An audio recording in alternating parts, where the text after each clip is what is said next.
Hello and welcome to the AICE Chemistry Lecture Series. Today we're going to look at Chapter 5, Section 3, which looks at the liquid state of matter. We already discussed gases in Section 2, we will discuss solids in Section 4, but right now we're going to focus on the liquid state and the transitions to the liquid state. This section is going to bring up some connections between the liquid state and the intermolecular forces we discussed in Chapter 4. So let's get started. So the first thing we're going to talk about is the transition of what happens whenever a solid changes into a liquid or vice versa. So here we're talking about the transition to or from the liquid state. Melting is the transition of a solid, like solid ice, changing into a liquid, like liquid water. Now, when we have a solid changing into a liquid, we can look at what happens to the energetics of that process. And this is very important discussion because you will be asked about it in the AS exam. The energy transferred to the solid whenever we are heating it up does a few things. Whenever we are heating up a solid and changing its temperature, what happens is that all that energy we put into the solid goes to vibrating its particles. The more vigorously these vibrate, the harder it is for the solid to stay together. And so it eventually transitions into a liquid state where the forces of attraction between the particles weaken. They don't break, because breaking the force of attraction would mean that we have a gas, but they do weaken, meaning that those forces of attractions can no longer hold the shape of a solid. They can no longer hold what we call the lattice, which we'll talk about in section 4. But they don't completely break, meaning the particles still stay together, just not in a normal conformation of the solid. Now, the point at which this happens, the temperature at which this happens, is what we call the melting point. The melting point is the temperature at which a solid changes to a liquid at 1 atm of pressure. So at 1 atm of pressure, the melting point of a solid is the point at which this solid, or the temperature at which this solid will change to a liquid, which for water, for example, is 0 degrees Celsius. So at 0 degrees Celsius, the molecules or the particles are vibrating faster to the point that the structure of the solid changes to that of a liquid. It's important to note that at the melting point, temperature does not change. So if we heat up this cube of ice, so if we put this under a fire and we heat up this ice cube will heat up to 100 degrees Celsius, up to 0 degrees Celsius. Once it's reached 0 degrees Celsius, until all of this ice becomes water, that temperature won't go any higher. Meaning we could put this ice cube into a tub of lava if we wanted to. Until all of the ice has turned into water, that temperature will not change. It will stay at 0 degrees Celsius. And that's true of any transition of state of matter. Any state of matter change, temperature will be constant. And we'll talk about that later. Now with freezing is the opposite process. Freezing is when we cool a liquid so that it turns from the liquid state to the solid state. So in freezing is the exact opposite of melting. The liquid state changes into the solid state. It's important to know that this is essentially just the exact opposite process of what we just talked about. The particles start to lose energy when we drop the temperature. So in melting, the temperature is being increased up to the melting point, whereas in freezing, the temperature is being decreased down to the freezing point. But freezing is the exact opposite process of what we just had with melting. The particles lose energy. They don't move around as easily as they do in a liquid anymore, and so the particles eventually experience increasing forces of attraction, leading to the creation of that solid lattice that we have in the solid. And so essentially, as these particles become slower and slower and slower, they move slower and slower and slower, they eventually have so many forces of attractions that they get set into that configuration of the solid. The particles stop gliding past each other, they stop moving as the temperature is lower sufficiently, and then they reform the lattice and they solidify.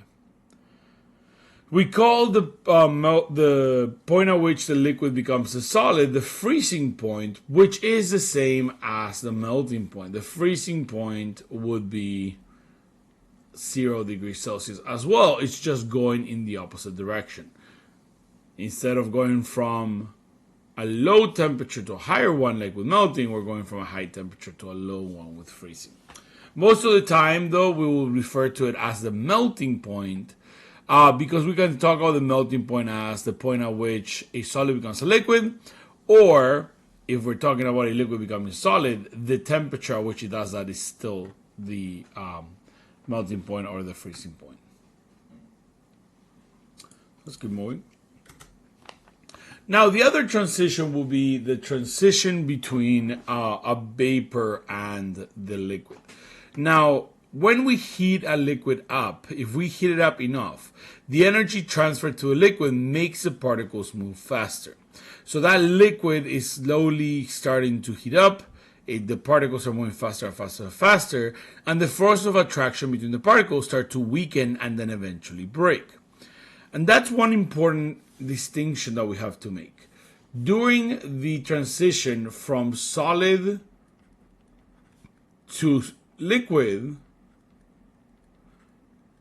the intermolecular forces, or the force of attraction, depending on what we're melting, actually I'm going to put forces of attraction, so we'll call them forces of attraction, Fa, weaken.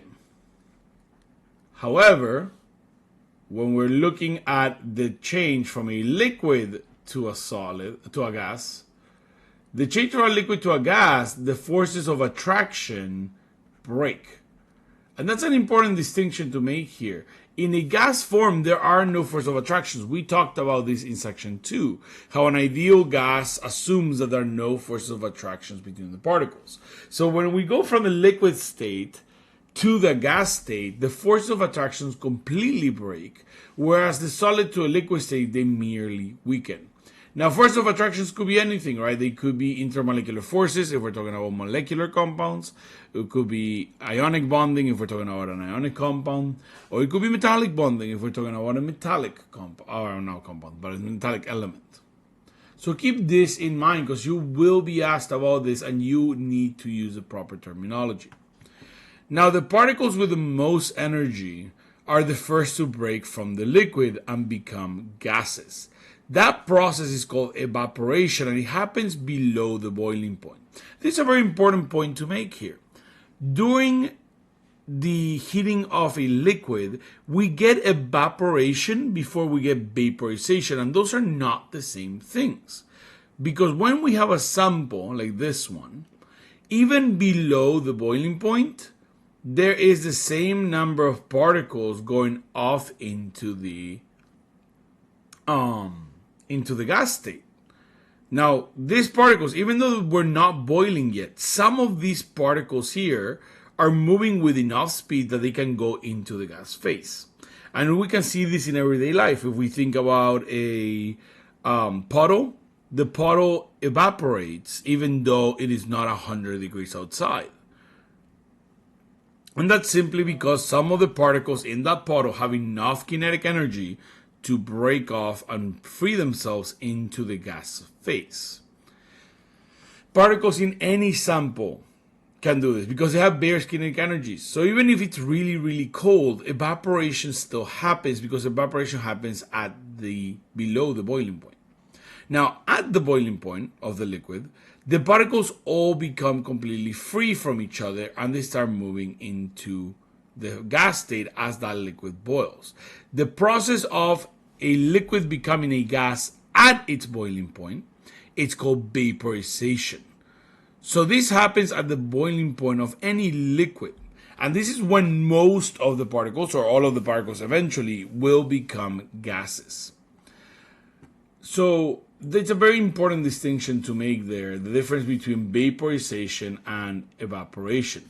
They both mean the transition from a liquid to a gas. However, evaporation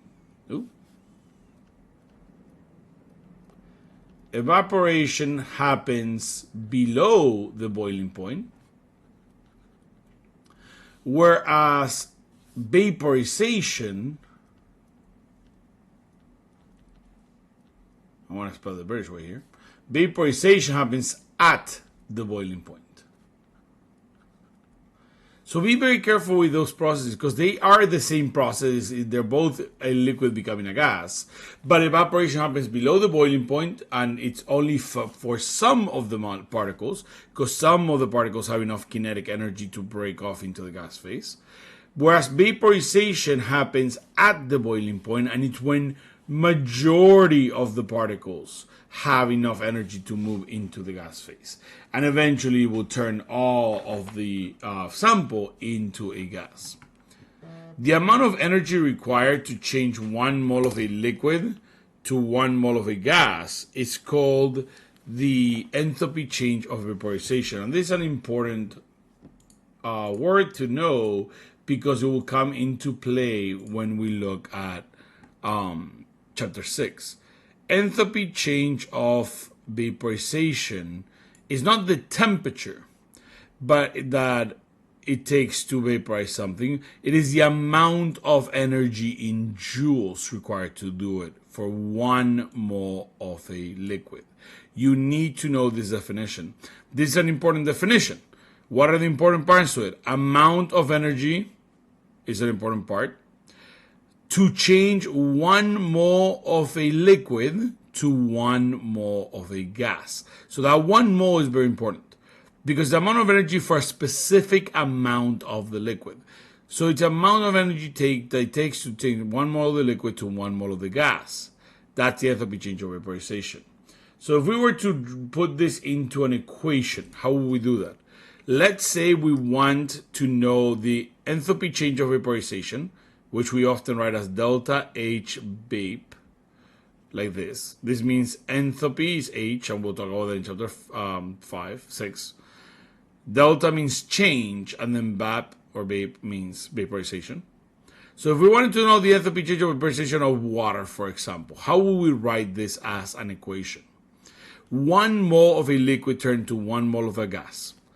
So as an equation, the enthalpy change of vaporization of water can be simplified as H2O liquid turning to H2O gas. So notice a few points here. A liquid turning into a gas, which is part of the equation of the definition. 1 mole of a liquid turned to 1 mole of a gas. And then 1 mole, meaning that the coefficients here in this equation are 1. So this is how we will show the enthalpy change of vaporization as an equation. 1 mole of that liquid becoming 1 mole of the gas. We wanted to do this for methane. We will do the same thing, but we'll change H2O to methane, which is CH4. We wanted to do this for nitrogen. We'll put N2 instead of H2O. But again, what are the constants here? Liquid turning to gas, because it's in the definition, and then 1 mole in front of them.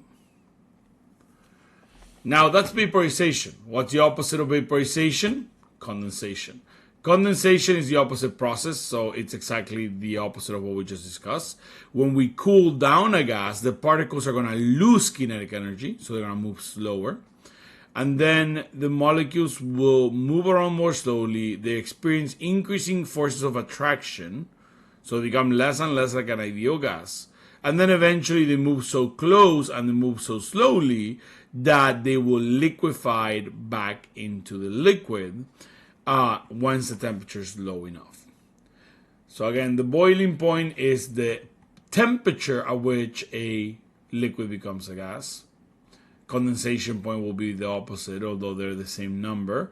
For water, for example, the boiling point is 100 degrees Celsius, and so is the condensation point. And then the enthalpy change of vaporization is the amount of energy needed to grab 1 mole of a liquid and turn into 1 mole of that gas. So they're similar, they're related. They both talk about the conversion between a liquid and a gas, but a boiling point is a temperature, whereas a enthalpy change of vaporization is an amount of energy.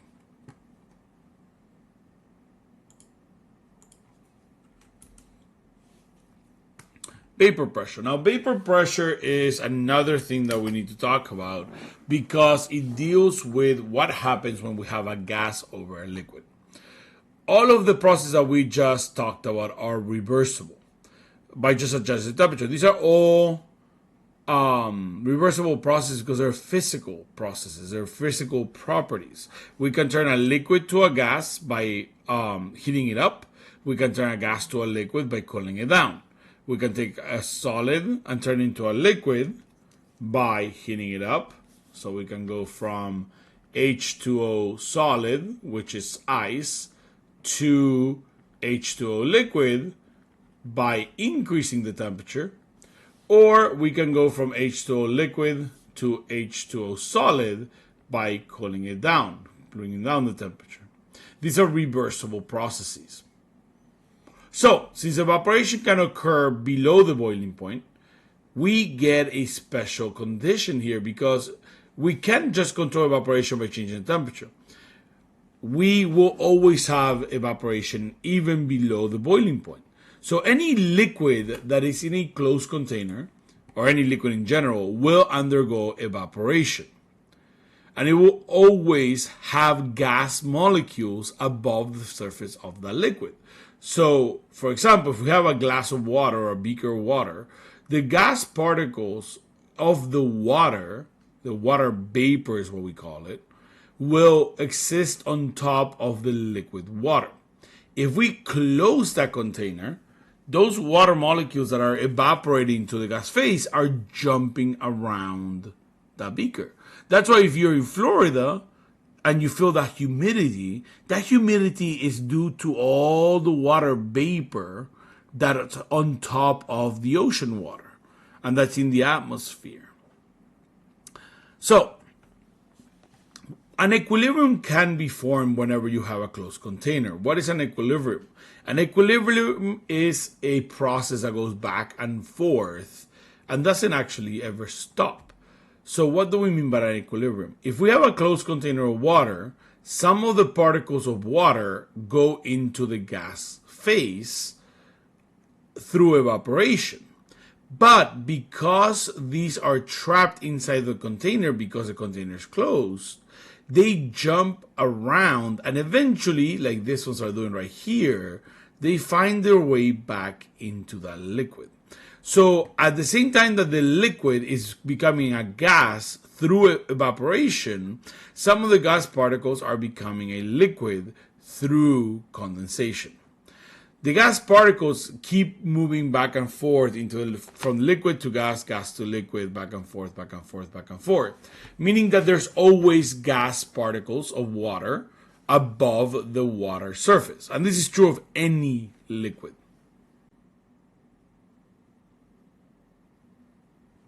So that means that at any point in time, any liquid has gas particles of that same chemical bouncing around on top of it.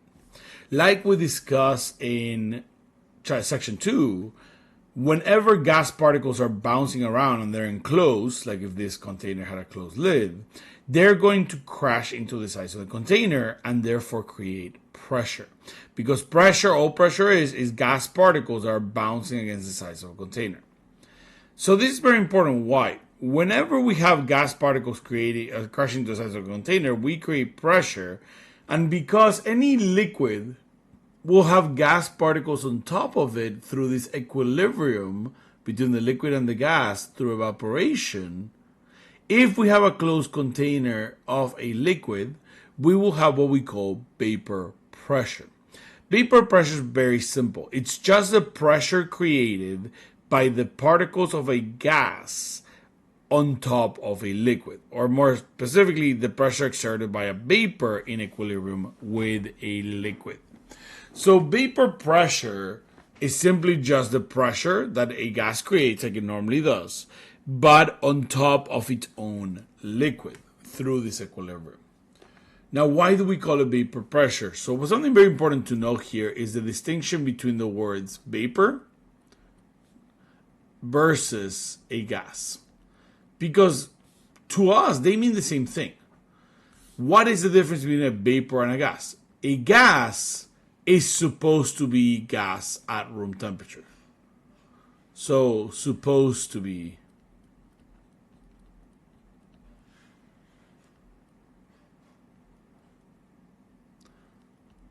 So a gas is supposed to be a gas at room temperature, meaning that something like oxygen is a gas because it's supposed to be a gas at room temperature.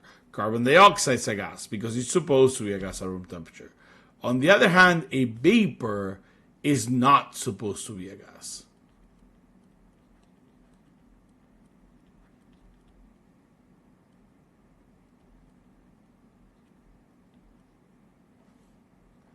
So it's not supposed to be a gas at room temperature. That's why we call it water vapor. Because water is supposed to be solid, or sorry, not solid, liquid at room temperature, not a gas. Since water is supposed to be a liquid at room temperature instead of a gas, we don't call it water gas, we call it water vapor. So yeah, a vapor is just anything that's not supposed to be a gas at room temperature, whereas we call it a gas if it's supposed to be a gas. Like oxygen is a gas, nitrogen is a gas, water is a vapor if it's gaseous because it's not supposed to be gas at room temperature. It's supposed to be in the liquid state. So vapor pressure, right? Vapor pressure is that pressure created by the vapor of a liquid when it's above that liquid. Vapor pressure is going to increase with increasing temperature because as we increase the temperature of this, as we grab this container and we increase its temperature, what happens is that more and more of these particles are going to come out into the gas phase. More and more of these molecules will have enough force, enough kinetic energy to break off and create more and more of these gaseous particles. As we get more and more of these particles, there are more and more collisions with the size of the container as we create more particles. More particles, more collisions means more pressure. So vapor pressure increases with increasing temperature because the gas has more kinetic energy and more particles are able to overcome those intermolecular forces and create gases, the gas particles. This is going to increase the number of particles in the gas state at higher temperatures. Now, the other thing that will increase the vapor pressure of something or not of something when we compare them is that the more particles, the more easily those intermolecular forces break, the higher the vapor pressure. So comparing vapor pressure is a lot like comparing things like melting points and boiling points. Higher intermolecular forces means lower vapor pressure. Because as we increase or as the intermolecular forces become stronger, the vapor pressure becomes lower because there are less gas particles. So for example, the vapor pressure of water, of H2O, is lower than the vapor pressure of something like, let's say, methane or ethane. Let's say ethane, C2H6. Why? Because ethane only has instantaneous dipole forces, whereas water has hydrogen bonding.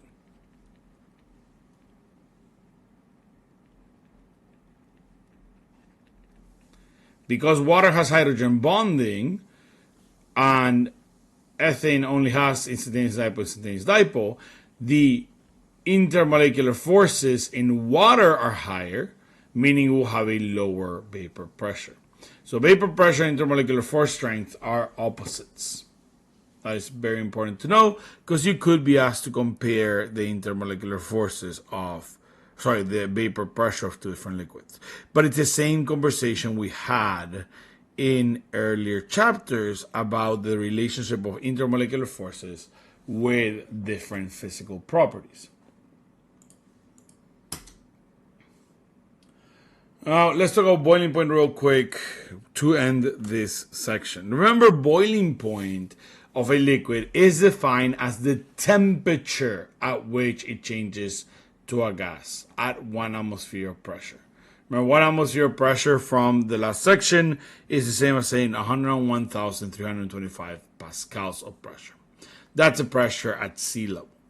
So the boiling point is simply a temperature at which it starts to change from a liquid to a gas. A more exact definition of boiling point, however, is the temperature at which the vapor pressure is equal to the atmospheric pressure. The atmospheric pressure is a pressure that the atmosphere pushes down on anything.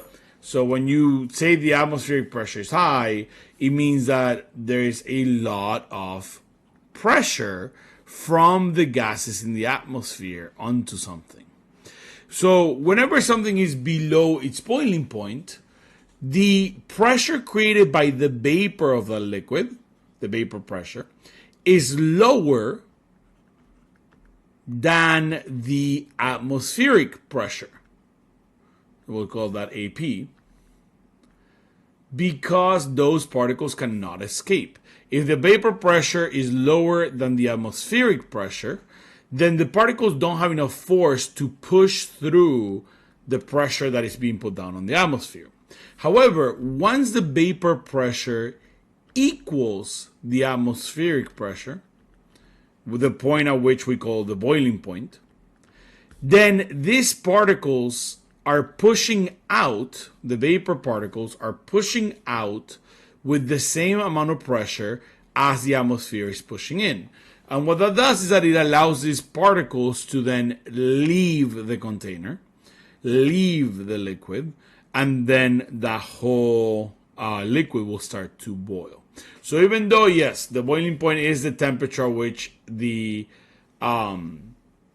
liquid changes to a gas at 1 atmosphere pressure, a better definition for that boiling point is the temperature at which the vapor pressure is equal to the atmospheric pressure, which makes it the vapor molecules or particles able to then leave the container and escape, meaning that that whole liquid will start to boil and these particles will be released into the atmosphere. That's a much better definition for boiling point. That is it for the liquid state. It is mostly a conversation of different definitions that we need to know, as well as the different implications of the intermolecular forces that we learn in chapter 4. I'll see you all next time in the next video to discuss section 4.